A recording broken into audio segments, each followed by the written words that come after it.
I'm going to be making a quick leavened flatbread, and here are my ingredients. These are our dry ingredients, so here's 1 cup of flour, 2nd cup of flour. Next is 1.5 teaspoons of some baking powder. Although this baking powder is a little bit expired, I tested it and it still works, but I think I am going to add a little extra. So that's 1 teaspoon. And then just a little bit, maybe 1/4 of a half.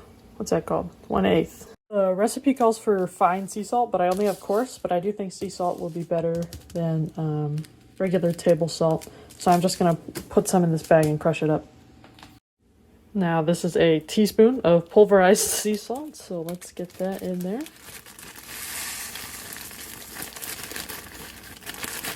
Take quite a number on the bag. It is now time to whisk the dry ingredients together. Alright, the ingredients have been whisked. I made a small well in the middle for the wet ingredients. It's not as compacted as it looks. I just pushed it aside with the spatula. Okay, here is 1 tablespoon of olive oil. 2 tablespoons of olive oil. The recipe calls for just a little bit of sugar. It says you can add maple syrup, but I am not a wealthy business owner, so I'm just going to use sugar. That is 1 teaspoon.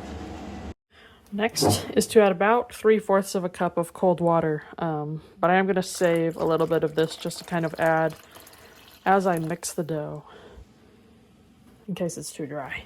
Now I'm just going to mix it with this rubber spatula. I have mixed it up quite a bit and it is still quite dry, so I'm going to go ahead and just add the rest of this 3/4 cup of water, and maybe a little more if I need to. The dough is kind of sufficiently in a singular piece, so I'm just going to grab it and move it on over to our floured work surface. So exciting.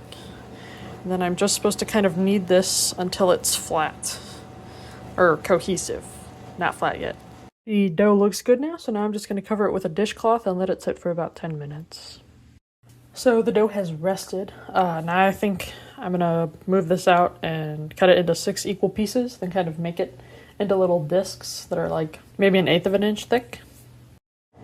Here are 3 about even slices, or 6 even slices, which I will now roll into discs.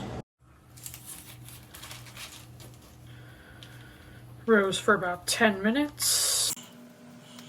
I'm trying to divvy these up to make sure they're actually equal. Try to flatten the dough out like that.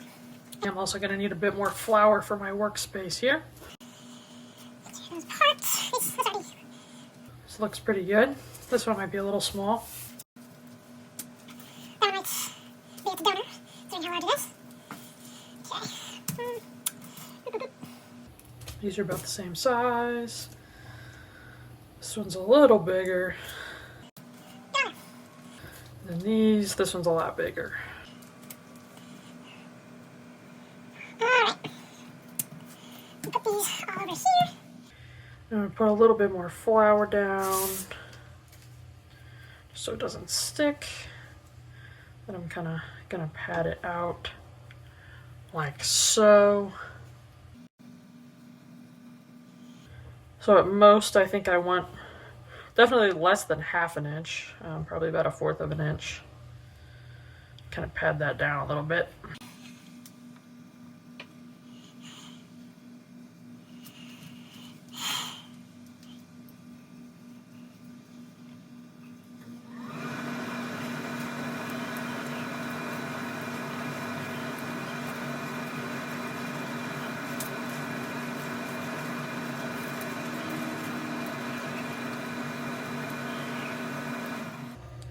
Some parts are a little bit thicker than others, so I'm trying to bring those out. Nice. Yep.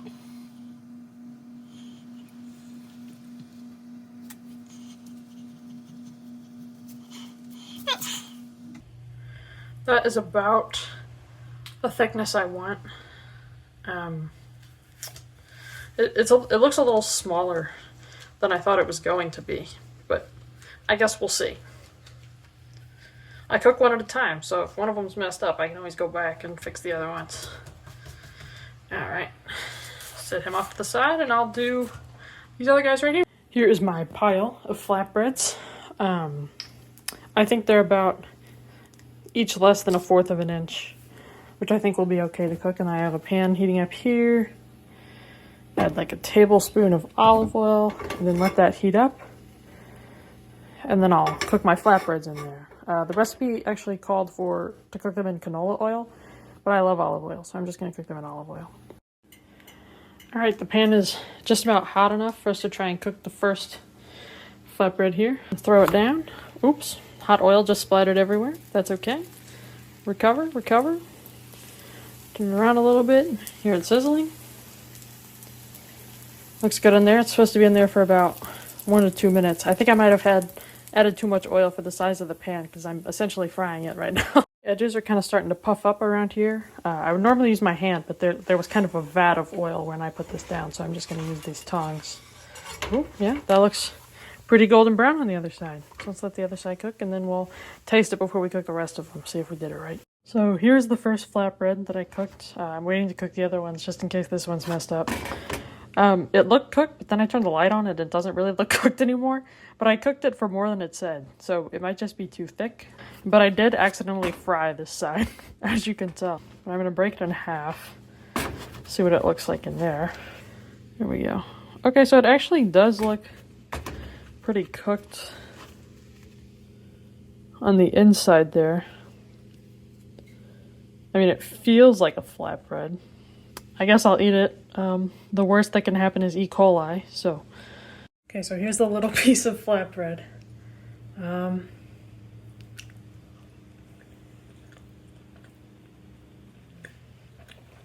Definitely not cooked. So I think I'm gonna flatten out the rest of them.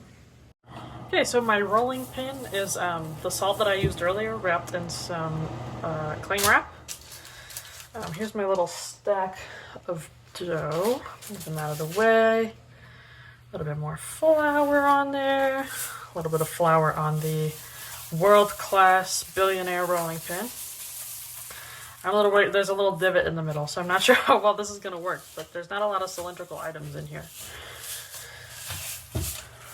Okay. It's working pretty well to thin it out, make it a little wider. I don't want it to be too thin because then I'm just making a cracker. That looks a lot better. I'm gonna try cooking that. Okay, I have some more oil heated up in a thinner, more flat flatbread. So I am just going to go take 2 here, flop it in there. Oh no, it is too large for the pan. Ow, pans are hot, fun fact. Okay, it's in there. We'll see how this one goes. I have now switched to a larger pan in the cooking of this flatbread, so the edges can cook as well as the center of it. Yeah, you want the whole thing to be cooked. This one's looking a little better. It did fall apart a little bit, but that's because I grabbed it very aggressively with the tongs. I'm going to take this off in a minute and try it and see if it's cooked. Okay, this is some of the most recent flatbread I cooked. Let's see if it's any better than the first one. Way better. Definitely cooked. I wish it was a little thicker, but that's just because I like my bread chewy. But I guess I'll make the rest of them like this.